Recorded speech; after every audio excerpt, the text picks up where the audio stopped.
Good morning, First Orlando family. My name's Patrick. I serve on our missions team, and I just want to start this morning by saying thank you for my wife and me and our family to wake up every day and have a chance to serve alongside you.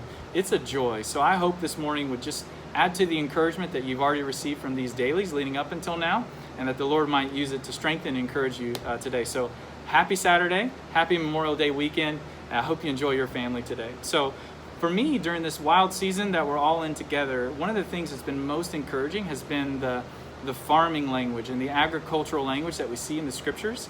So Pastor David began this year with a sermon on Matthew 13, where Jesus describes the kingdom and the advance of the kingdom in farming and agricultural language.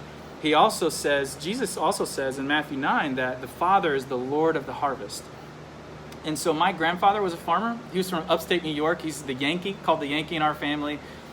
Grew up in upstate New York, graduated from Cornell University, and like many of his peers during the Great Depression grew up, but like many of his peers during World War II, enlisted in the Army. So he went to Charleston, South Carolina, and that's where he was deploying from. He met this beautiful Southern belle. Her name was Sarah.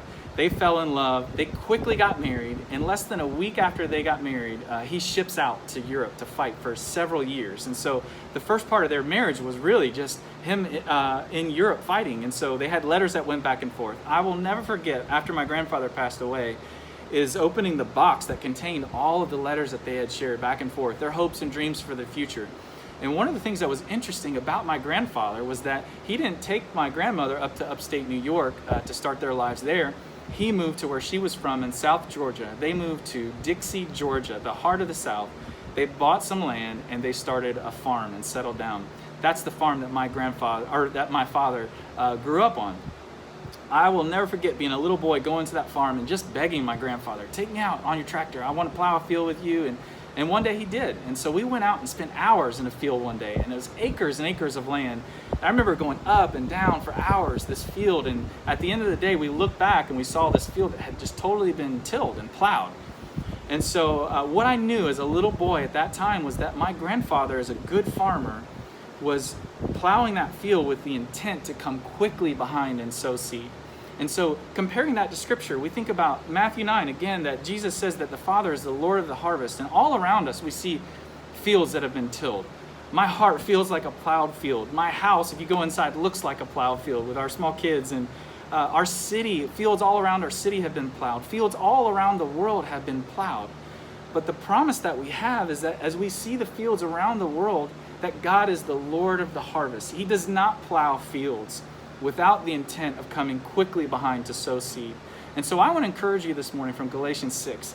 Paul writes to the church there, and he says, do not grow weary in doing good, for at the right time, at the right season, you will reap a harvest if you don't give up. So don't be discouraged by the plowed fields. It's painful, it is hard, and it is not easy, I know, but God holds out a promise as the Lord of the harvest to not waste a field that's been plowed.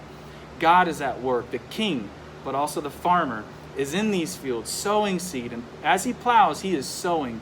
And so you can be encouraged with the hope that we know the harvest is coming. So this morning, be encouraged. Happy Saturday.